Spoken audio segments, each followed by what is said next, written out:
Di narasi DL, setiap kisah adalah potongan misteri yang mungkin pernah terjadi atau mungkin sedang terjadi di antara kita.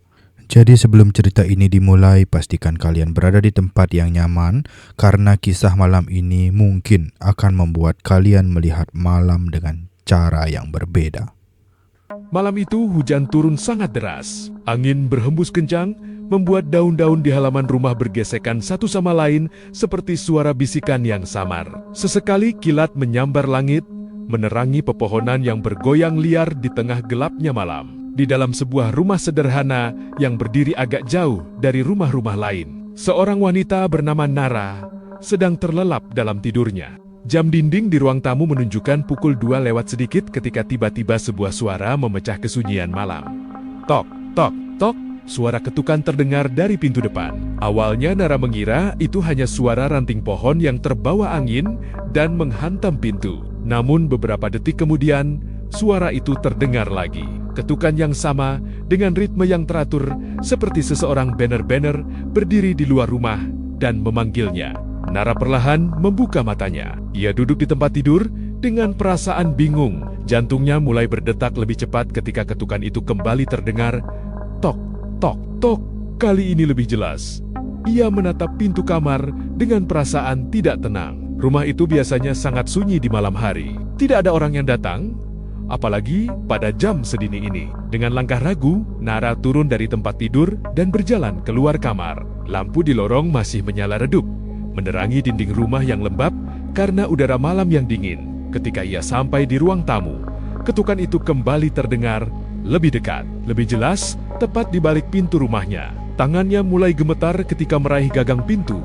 "Siapa di sana?" tanyanya pelan, meski sebenarnya ia tidak yakin ada orang yang akan menjawab. Beberapa detik berlalu tanpa suara, hanya hujan yang menghantam atap rumah dengan keras. Nara menarik napas panjang, lalu membuka pintu perlahan. Pada saat yang sama, petir menyambar langit dengan cahaya yang sangat terang. Dalam kilatan cahaya itu, Nara melihat seorang lelaki berdiri tepat di ambang pintu. Tubuhnya basah kuyup, rambutnya meneteskan air, dan wajahnya tampak sangat pucat. Mata lelaki itu menatap kosong ke arah Nara. Untuk beberapa detik, Nara tidak bisa bergerak. Lalu perlahan bibirnya bergetar ketika ia menyadari siapa lelaki itu. "Raka," bisiknya. Lelaki itu memang Raka, suaminya yang sudah 3 hari menghilang tanpa kabar. Air mata Nara langsung mengalir. Ia memeluk lelaki itu dengan erat seolah takut kehilangan lagi.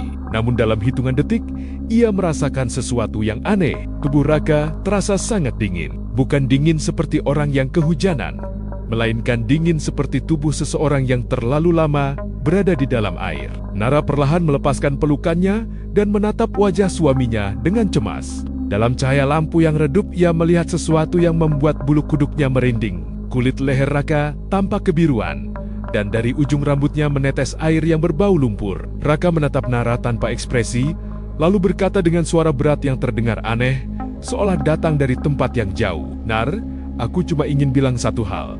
Nara menelan ludah. "Apa?" tanyanya pelan. Raka menundukkan kepalanya sejenak sebelum akhirnya berkata lirih, "Temukan jasadku." Nadi Nara terasa berhenti mengalir. Ia menatap suaminya dengan kebingungan yang bercampur ketakutan. "Apa maksudmu?" tanyanya panik. Namun Raka tidak menjawab. Ia melangkah masuk ke dalam rumah, meninggalkan jejak air di lantai kayu ruang tamu. Bau tanah basah mulai memenuhi ruangan. Nara hendak menyalakan lampu utama agar bisa melihat dengan jelas, tetapi tiba-tiba listrik di rumah itu padam. Ruangan langsung tenggelam dalam kegelapan. Dalam gelap itu, Nara mendengar suara langkah kaki yang berat dan basah berjalan menuju dapur. Dengan hati-hati ia mengikuti suara itu, namun ketika sampai di dapur, tidak ada siapa-siapa di sana. Hanya keran air yang terbuka dan air yang menetes perlahan ke lantai. Di dekat pintu belakang, terlihat jejak telapak kaki penuh lumpur. Tubuh Nara mulai gemetar. Ia kembali ke ruang tamu dan menyalakan lilin agar bisa melihat sekeliling rumah. Cahaya kecil dari lilin itu menari-nari di dinding, namun begitu ia menunduk melihat lantai, napasnya langsung tertahan. Lantai ruang tamu dipenuhi lumpur basah. Di tengah lumpur itu terdapat tulisan yang tampak seperti digoreskan oleh jari seseorang. Tulisan itu berbunyi, "Di bawah jembatan, Nara menjerit keras. Lilin di tangannya terjatuh, dan api kecil itu padam seketika, membuat rumah kembali tenggelam dalam kegelapan yang mencekam. Keesokan paginya, Nara terbangun di ruang tamu dengan tubuh terasa kaku. Ia tidak ingat kapan tertidur. Hal pertama yang ia perhatikan adalah lantai rumahnya yang sudah bersih. Tidak ada lumpur, tidak ada tulisan, semuanya terlihat seperti biasa, seolah kejadian semalam hanyalah mimpi buruk. Namun ketika ia membuka pintu depan, ia melihat genangan air kecil di lantai teras dengan aroma tanah basah yang menyengat. Pintu itu juga sedikit terbuka, seolah seseorang baru saja keluar dari rumahnya. Hari itu Nara pergi melapor ke polisi tentang hilangnya Raka. Ia menceritakan bahwa suaminya terakhir kali pergi memancing di sungai beberapa hari sebelumnya dan tidak pernah kembali. Polisi mengatakan mereka masih melakukan pencarian, namun belum menemukan apapun. Nara ingin menceritakan tentang kedatangan Raka malam tadi, tetapi ia takut dianggap tidak waras. Ia hanya pulang dengan hati yang dipenuhi kecemasan. Malam berikutnya, hujan kembali turun. Sekitar pukul 11 malam, suara ketukan itu kembali terdengar. Tok, tok, tok. Ketukan yang sama seperti malam sebelumnya.